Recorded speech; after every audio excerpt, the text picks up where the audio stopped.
successful leader is an authentic leader. They are genuine, they are confident in who they are while remaining teachable. You'll never hear them say they're faking it till they make it.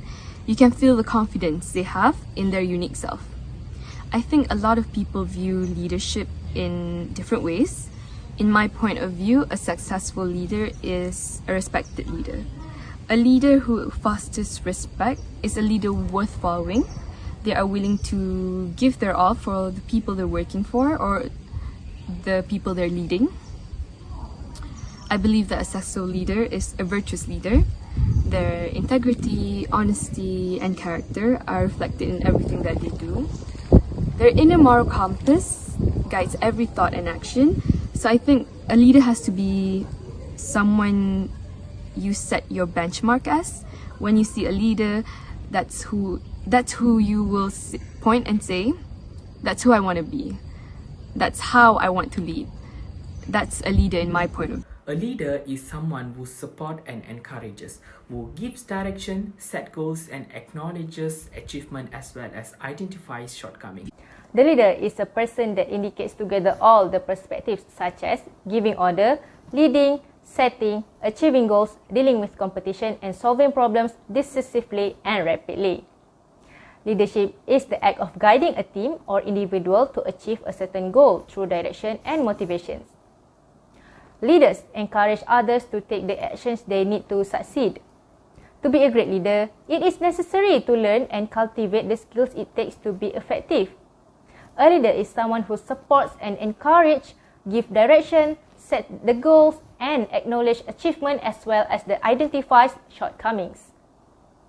A leader is someone you can look up to and be proud to follow, whose accomplishments are inspiring and of interest to the group asked to follow them. How do I see myself as a leader? I've had many comments where people say I'm a very soft-spoken person, but I think that's just how I want people to view me, because I don't want them to view me as someone who they cannot approach. I like being seen as a soft-spoken person because I feel like people won't be scared to approach me. People will be more okay to ask me on things they don't really comprehend. And I believe that by not creating a huge bridge between you and the people in your organization is the key to actually building a bond so that they can respect you. You are giving them space to respect you. I tend to be the leader in most situations, though I can think of plenty of time when it was better for the group for me to follow along. I have the ability to lead and guide team, motivating and inspiring individuals to get them where they need to be. For example, whenever it comes to conduct a program, forums, conferences, meetings, and so on, I could see myself playing an essential role in planning, questioning people, problem solving, critical thinking, and motivating. Other than these qualities, I do find my leadership from my inner self. I always be humble and patient whenever situation it is because getting anger or scolding people if they do any mistake doesn't give us as much changes in them. But I believe that we can correct them with our positive vibes could bring undoubtedly changes in them. Defining leadership for myself means taking a look inward to understand my own tendencies and strengths when it comes to influencing and communicating with others. Firstly, I establish myself as dependable. Today's business environment or organization need reliable problem solvers. The more I become dependable, the more my stature grows as a recognized leader. The leader in me also to create the relationship between any other executives and higher committee because this is the best way to create bonding among them and also it could achieve the higher potential as a whole of organization. Next, as a leader, I am good at listening and communicating. I can do this or that if I am always talking.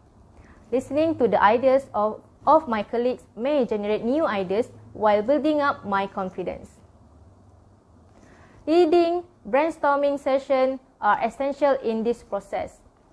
Good follow-up after planned execution marks another important quality of a leader. I think if I don't follow up my team, the projects will definitely run into problems due to lack of direction and will eventually fail. In human approach, I appreciate my colleagues because they believe in me and my abilities. I always listening to my colleagues' problems, whether personal or work-related, and attempting genuinely to solve them and gain their respect, which is the mark of a good leader. How do I get others to accept my idea? I think the key to getting people to accept your idea is to also hear their point of view. Sometimes all you have to do is just ask them, what do you think of my idea? Do you have any other ideas to top my idea? Because other people have their own pros and cons, just like you do. So getting their perspective on things can sometimes improve what you already have in mind.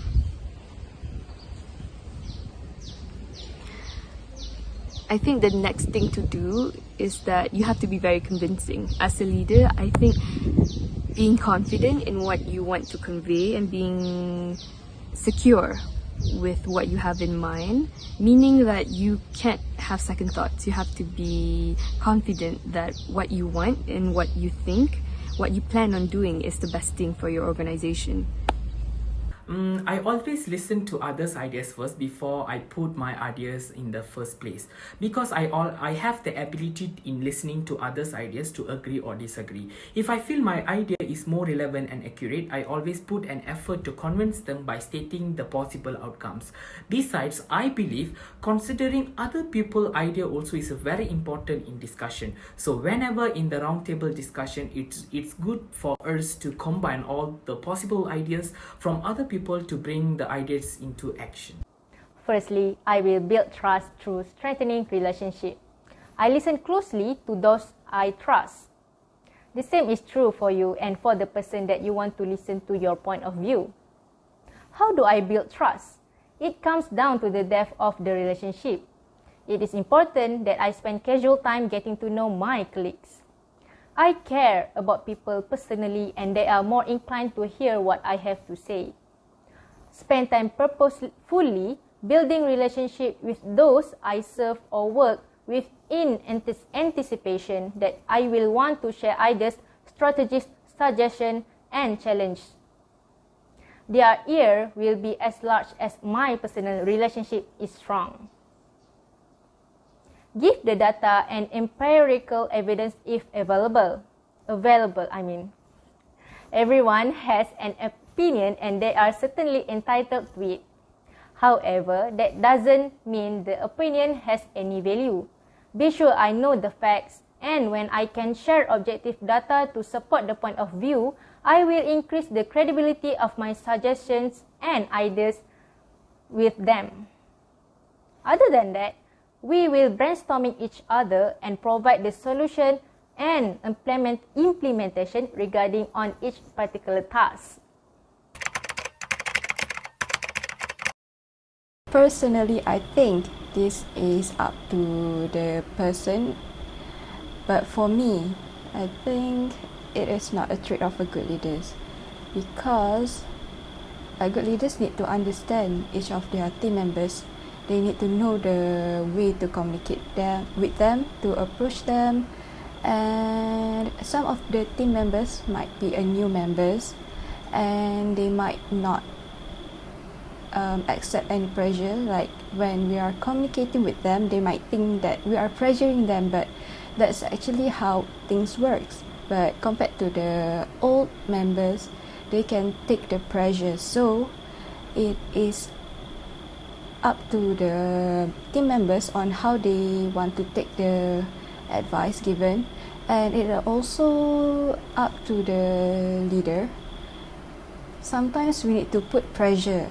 Sometimes we don't need to apply the pressure, but it is also applied to the situation. Depends to the situation. If we need to put some pressure when we are communicating with them, then we should. But overall, it's up to the person. We know that every leaders must be able to make decisions that are sometimes hard to be made, not to mention the pressure that came together with the decision making. For this, I think there are few important factors that we need to look in making decision. Okay, so firstly is the number of options. So we need to look at all those available options and decide which option that are actually most viable and can benefit the most people. Okay, so for the second factor is we need to look at the complexity of the interactions. So we need to look between those options, like how the complexity between each option. And for the third one is the immediacy of the response required for the option. So between those options, we need to look at every option, like which are the one that actually we can fulfill or execute in the most shortest time. And also we need also to look at the what might be changing in the future. So we never know what will happen in the future, whether it is going to change the decision that we actually made now or otherwise. Yes, it is. Leaders get lost because of isolation, arrogance, or bad judgment, but above all, they get lost because they become preoccupied with imposing their authority instead of truly leading. So leadership comes in many different styles. A leader's person style may be right for certain situation and wrong for other. So misreading the situation can cause problem for a leader. Resistance from the constituents become a problem, and a cycle of discontent and reduced performance may get started. So, teams respond best to gratitude, encouragement, recognition, and inclusiveness. Dominant leadership gives people a lot to push against and pressure. Yes, leaders need to make a tough decision, but in the day-to-day world, a leader should most concentrate on enabling them to thrive and grow without any pressure. Members, the one that I'm working with, has their own strengths and weaknesses. I prefer to make them enjoy doing the tasks because there will be pressure from the surrounding, like miscommunication, lack of equipment, and many more. But the pressure shouldn't be coming from me. They will feel the burden while executing the task, and my job as a leader is to remind and also advise them the best way for them to handle their own pressure. The next questions. Name a time when a member disagreed with your directive and how do you handle it? So I'm not going to give details about this, but there is a situation where my team members disagree with me, but I understand why they're disagreeing with me. I have no problems with that as long as they justify to me, they share their opinion, they talk, they explain everything, then I'll accept their opinion.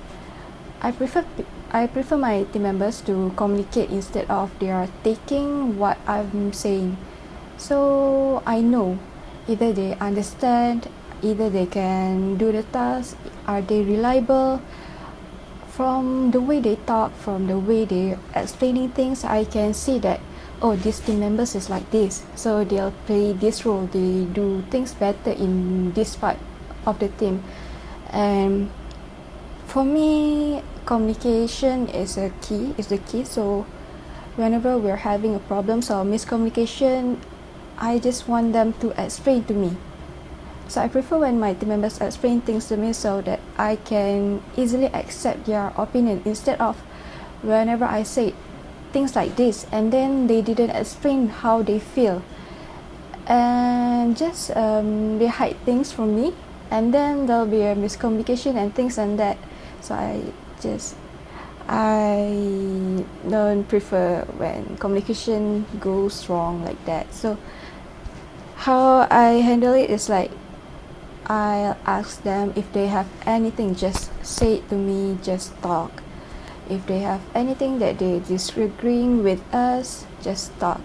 Just say it, explain to us, and we'll think about it. If it's okay, then we can take their opinion, because we are in a big team. We need to understand each other. We need to communicate well so that we can be a great team.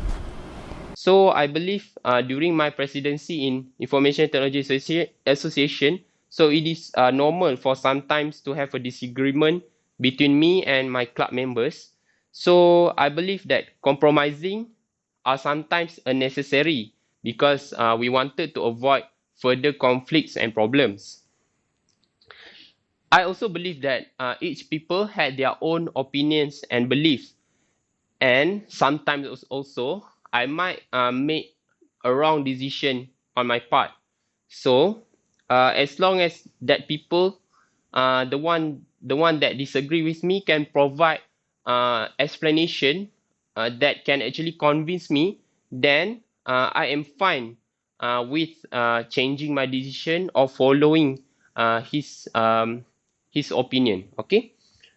So what I did is I listened to them to figure out why they disagree. It's possible that I'll have to explain the command and its rationale again. I'll pay attention to their feedback, and if it's appropriate to amend the directive, if that isn't the case, I'll stick to the fact of why the dedication is required. So here's the thing. What I did is I always listened, always take an interest in hearing others' opinion. And I always learned what policies or problems hinder my team or my members, from doing its job effectively and enthusiastically. So I listened carefully to better understand the quality of life and work. And apart from that, I also be flexible. A strong leader doesn't always want or need to be right or wrong. So what I did is I always be open to dissenting opinions, of the other ideas or a new initiative. So if my member feel comfortable offering suggestion and are involved in developing and implementing, some of them, they will actively look for opportunities to improve the organization. And the last one is I always control stress, because if you feel that you have to control something, make it to your stress level, and as the old saying goes, never let them see you sweat. So have confidence in yourself, and that is what I did. Have confidence in myself, and you will inspire others to have confidence in you. So I always accept criticism, demonstrate my self-confidence by accepting other people's negative comment without becoming defensive or arrogant. And I'm looking for something useful and constructive in any criticism and thank the person. So I show my professionalism and maturity. I am always open for suggestion, but before a person can simply demand for a change, they must come up with a strong stand. So when a member disagrees with my directive, I will ask that person again, why do you think your idea is better, especially when involving lots of parties? If that person can answer it well, it means that they have done their research and know better than I do. But if not, that is a lesson there. You cannot simply demand a change according to your liking, especially when working in an organization. So honestly, I'm not an organizable person. I'll just do things that I want. I do write the tasks that I need to do. Like for clubs, I need to do this, I need to do that. I need to submit this, I need to check the paperwork, I need to approve this and that. And also for my assignment, I need to write down all of my assignments, and then I'll do whichever that I want to do. So it also depends on the due dates, because due dates actually help people to finish their assignment. And yeah, I don't really organize my project and task. I do it if I feel like doing it, because I easily get bored. I cannot do things like straight 30 minutes. I need to like cut it to like 10 minutes and 10 minutes. The first 10 minutes I'll do the assignment, and then for the next 10 minutes I'll do the assignment or the club things, or it's up to me. If I feel like doing it, then I'll do this. If I feel like doing that, then I'll do that. So yeah, that's for me. I don't organize my project and task. As long as I get it done, then yeah, that's it. The first one is for us to actually set the expectation early. So we need to make sure that the quality of work, person in charge, and how our team will communicate with each other. The sooner is better, because it's ensure that everyone is working towards a common goal.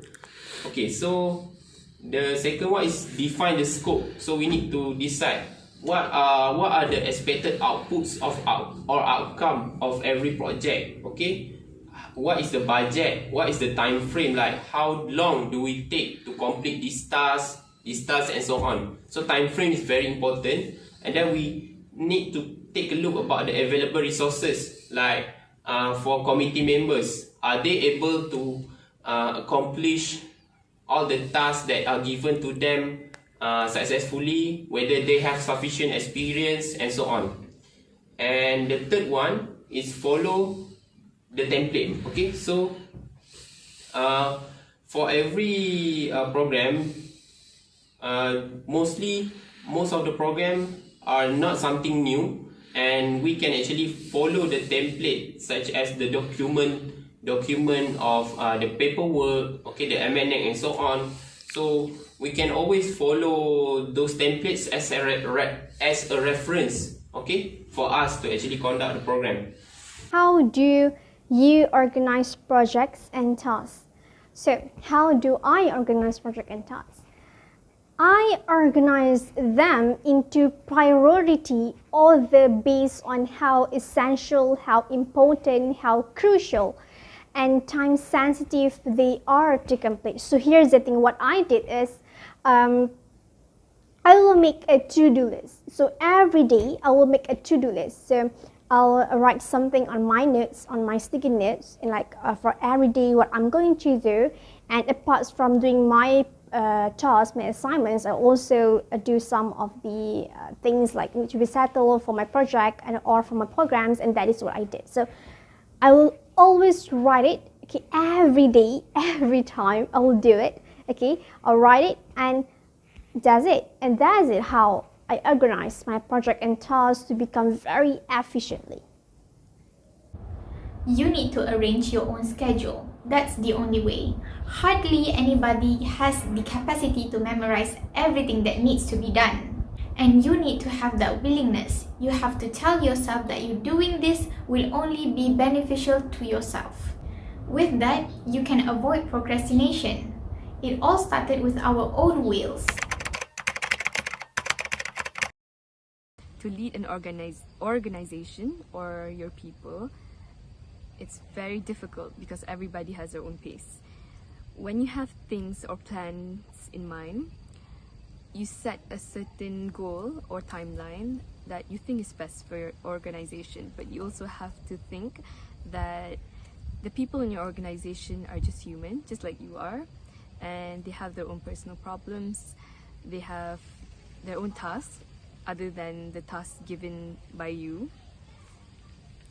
So you have to be understanding, you have to tolerate when things don't go as planned. There were a few times where I got very emotional and I wanted to lash out when I gave them a due date but they weren't able to complete the task given before the due date. But as a leader, you have to understand that sometimes people have their own reasons for not being able to complete the task given. So sometimes it's okay to sit down and ask them if they are facing any problems so that you may have a clear overview of what they're dealing with and you may be more understanding on what they're going through. I think the way I overcome the challenges as a leader in my organization is by practicing to be more patient, and I have to remain calm. I think the key is to be very calm. It's okay to be angry, it's okay to be upset, but you can't let those emotions control you. You have to understand that you yourself have weaknesses, and you have to understand that other people have weaknesses, and you always have to have a plan B. So when things don't go your way, it's okay, you can go with a plan B. I think the biggest challenge as a leader is because you are dealing with people. So when you're dealing with people, you have all kinds of people. You meet all kinds of people. Just like how people meet you, you also that's how you view people. First impressions are important, and it's okay to have weaknesses as a leader, but you can't showcase those weaknesses. As a leader, people look up to you, and sometimes people put you as an inspiration. Whatever challenges I face, the only thing I always bear into my mind is nothing is impossible. Because I believe if the person chosen as a leader, she or he has the ability to face the challenges. As me, I always don't step back from the challenges because I like challenges. I always move as a team to face the challenges because I believe coming together is the beginning, staying together is a process, and working together is a success. Leadership does mean actually acting on what I'm saying and what I'm going to do. But that doesn't mean I have to do entire project on my own.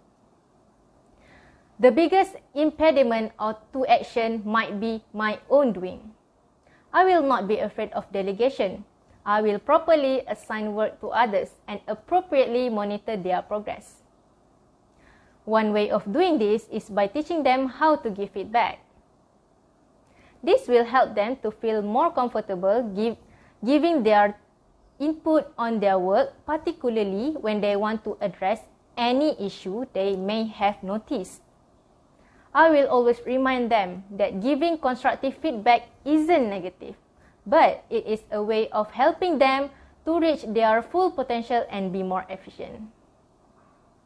Next, I will give my team members the space they need or they require. The best way to win the trust of my team members is to sit with them once in every week, even virtually, and inquire whether they are happy with their current role or not. I will always remember that employees who are not satisfied with their jobs are the ones who create problems and badmouth their organization. I will let them come up with their grievances, and it is my duty to provide the most appropriate solution as soon as possible. If minor issues are addressed at the earliest, I will never have a problem later on. I will communicate in the presence of all. Common policies ought to be discussed in the presence of all so that information reach in its desired form. I will also ask others to assist and take time to rest for a while and continue the task when they are free to go. I will ask them to organize the schedule very well in order to prevent the stress. Because if they are stress-free, they will do their work completely and perfectly. Okay, so I keep in touch with my highest council. I'm glad that all of my High Council is actually here in UUM, in the campus. But for my EXCO, they are at home, and I understand that when my team members is at home, they have different commitment. They need to spend time with their family, with their friends, and so I keep on reminding them that when we join a club, we need to differentiate our family matters with club matters. We need to divide our time well. We need to have a good time management, because joining a club is actually a heavy thing, because we need to communicate with others, we need to do programs, we need to join programs, we need to handle this and that, and also we need to do assignment too. So I keep on reminding. For new members, they might feel pressured because this is their first time doing joining club and do club things. It is their first time, so I need to explain, I need to remind them that it is hard, but it is worth it. They can get a lot of achievement. They can build their confidence by joining the club. So I know that they are under pressure, but I trust my team members. I trust them. They can do it, and actually I'm proud of them because I've attended few of their programs and they actually can do it. Even though previously some of them said that they cannot do it, they feel they don't have confidence. But then when I attend the program, oh, it went well. It's actually great. It's a good program, and I know that my EXCO can do it, my team members can do it. So yes, I keep in touch with my team members. Sometimes I wrote in the WhatsApp group. Sometimes I ask my High Council to ask how's this team members going. Is she or he okay? Is she or he under pressure? So I keep on reminding them, and yeah, if they need time, they need to settle down, they need to release their stress, then just stop and go out or do anything, and then once they're okay, then continue the club works. So I think being an online president for 2 years is something that I never expected to happen, okay, and it actually bring a lot of challenges to me as a leader. In my opinion, communication is the most hardest part in this being leaders. Okay, as most of my club members are at home, they are busy with their own life and so on, with their studies. So it actually sometimes make us less communicate with each other.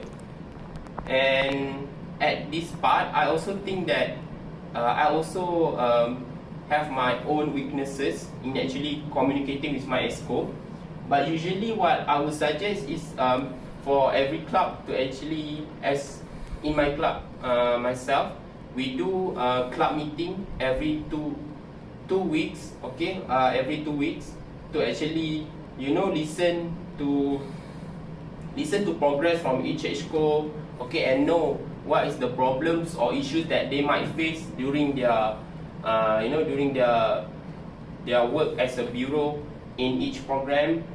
And also I would like to also stress that for every leaders to actually know the problems that their EXCO faces, okay, us in the WhatsApp group, chat with them, ask what is their problem in something. So maybe this can actually help, for the leader and the committee member to actually communicate better.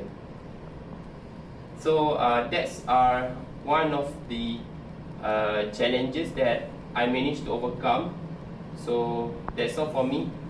So the last question is, how do I overcome the challenges, especially during this pandemic? So fear of failure, fear of challenges, causes many people to avoid taking chances. By itself, this risk evasion is not necessarily a bad thing. But if the benefits of success outweigh the chances of failing, a leader needs to take the chance. When the risk is worth taking, leaders must accept the risk, must accept the challenges. And if you have analyzed the risk and decided it is worth taking, you need to overcome any mental barriers that might prevent you from becoming a model for the rest of your group, for the rest of your team. So to a large extent, this is a matter of preparation. The better prepared you are, the less risky a situation will be. Ladies and gentlemen, a leader talks like a leader. They don't all talk the same way, but all leaders have certain communication skills that set them apart from other team members. They communicate their competence in a highly effective way. So when a good leader speaks, the troops understand what they are saying and are ready to act on their orders. So what I found the most challenges is when I'm having some sort of like communication skills.